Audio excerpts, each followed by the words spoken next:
$500 million का निवेश Australia Bharat में करेगा। तो ये सबसे बड़ा योगदान अब तक माना जा रहा है ऑस्ट्रेलिया का। ये महत्वपूर्ण बात है, इस मायने में ये बहुत महत्वपूर्ण उपलब्धि है और इसका आज प्रधानमंत्री ने स्वागत भी किया। और ये निवेश अगर भारत में होगा तो रोजगार के अवसर भी इससे पैदा होंगे। बिल्कुल, इससे रोजगार के अवसर पैदा होंगे। कम्प्रिहेंसिव एग्रीमेंट जो है जी वो बड़ा महत्वपूर्ण, जिसके लिए प्रधानमंत्री ने भी कहा है कि इसको जल्दी करेंगे।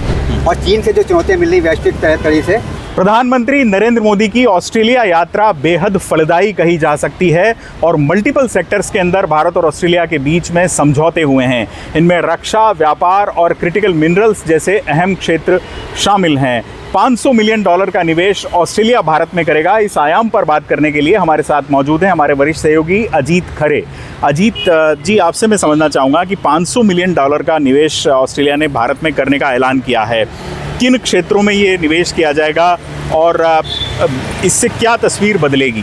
देखिए, भारत ने पहले से एक इंफ्रास्ट्रक्चर फंड बना रखा है, उसको NII इसको बोलते हैं। इस फंड में जो है तमाम देश हैं।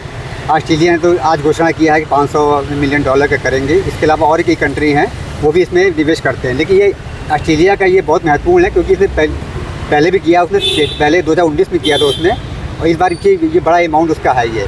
तो ये सबसे बड़ा योगदान अब तक माना जा रहा है ऑस्ट्रेलिया का। ये महत्वपूर्ण बात है। और ये जो फंड का जो निवेश होगा, ये पेंशन फंड में जो भारत चलता है वो उसमें है, इंफ्रास्ट्रक्चर में है, शहरी विकास में है, एनर्जी सेक्टर में है, और तमाम जो नई चीज़ें प्रगति हो रही है जो इंफ्रास्ट्रक्चर के संबंध में, उन सब में इसका निवेश किया जाएगा। जाहिर सी बात है कि जब भारत ने ये फंड बनाया था 2015 में प्रधानमंत्री मोदी ने, तो उसके बाद इसका लक्ष्य ये रखा गया था कि हम तमाम विदेशी निवेशकों को आकर्षित करें और वो इस फंड में निवेश करें और यहाँ भारत की तमाम योजनाओं को और गति मिल सके। तो इस मायने में ये बहुत महत्वपूर्ण उपलब्धि है और इसका आज प्रधानमंत्री ने स्वागत भी किया और जो वित्त मंत्री ने स्वागत किया इसका। तो ये इस मामले में महत्वपूर्ण हो गया कि अब अनेक क्षेत्रों में जहाँ फंड की कमी थी उसको रफ्तार मिलेगी और हम लोग विदेशी निवेशकों को और लाने में सफल होंगे। क्योंकि ऑस्ट्रेलिया ने किया तो और भी देश इससे देखेंगे कि भारत भी में इस मामले में ठीक है, उनका रिटर्न ठीक दे रहा है, तो जाहिर बात है कि वो और भी लोग प्रोत्साहित होंगे। और जैसे ये निवेश किन किन सेक्टर्स में तस्वीर बदलेगा, पहली बात। और दूसरा ये अजीत जी की ये निवेश अगर भारत में होगा तो रोजगार के अवसर भी इससे पैदा होंगे। बिल्कुल, इससे रोजगार के अवसर पैदा होंगे। तमाम जाहिर बात है इंफ्रास्ट्रक्चर क्षेत्र में तो काफ़ी बार रोजगार पहले से ही रहता है। उसमें जाहिर बात है कि इंफ्रास्ट्रक्चर काम अनवरत चलता ही रहता है। समझिए, सड़कों का निर्माण हो, पुलों का निर्माण हो, बिजली घरों का निर्माण हो, या और जो नए क्षेत्र आ रहे हैं उसमें जो निर्माण हो, तो सब में तो इंफ्रास्ट्रक्चर चाहे शहरी विकास का हो तो वो सब में तो होता ही है। और उसमें जाहिर बात रोज़गार बढ़ेगा तो ज़्यादा पैसा विदेश से आ रहा है, ऑस्ट्रेलिया से आ रहा है, तो जाहिर बात है उसमें रोज़गार मिलेगा। इसमें एक महत्वपूर्ण बात यह है कि भारत जो ऑस्ट्रेलिया के बीच जो व्यापार की समझौता एक होना है, कम्प्रिहेंसिव एग्रीमेंट जो है वो बड़ा महत्वपूर्ण, जिसके लिए प्रधानमंत्री ने भी कहा है कि इसको जल्दी करेंगे। वो असल में उनकी इस यात्रा जो 3 दिन की ऑस्ट्रेलिया की यात्रा में चल रही है प्रधानमंत्री की, वो उसका एक लक्ष्य इसका ये भी है कि इस समझौते आगे बढ़ाया जाए। अभी एक समझौता ऑलरेडी चल रहा है, 2022 से चालू है। वो समझौते से बड़ा व्यापक समझौता ये है, कम्प्रिहेंसिव एग्रीमेंट जो है वो, उसके होने से क्या होगा कि सारे जो उनके जो हम लोग जो निर्यात है वहाँ पे शुल्क मुल्क बाजार मिलेगा, उनको ट्रेड फी मिलेगा वहाँ पे, और उनको भी भारत का सामान भी वहाँ ज़्यादा निर्यात हो सकेगा।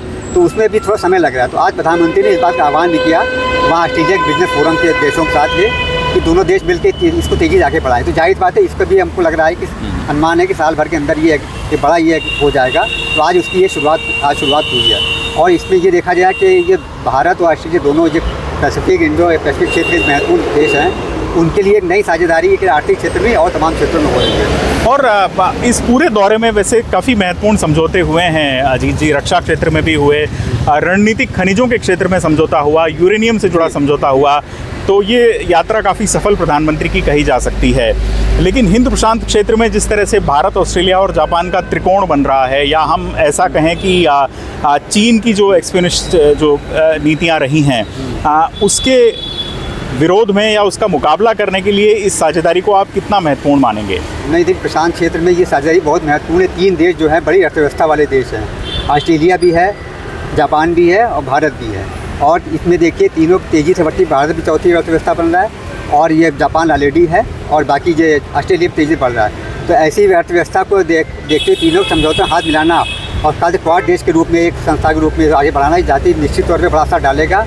और चीन से जो चुनौतियाँ मिल रही वैश्विक तरीके से, उसको लेकर भी हम लोग को जो है बहुत ही एक तरह से चुनौती सामना करने का मौका मिलेगा। तो जाहिर बात ये साझेदारी होगी आगे, तो ये देखने की बात होती है।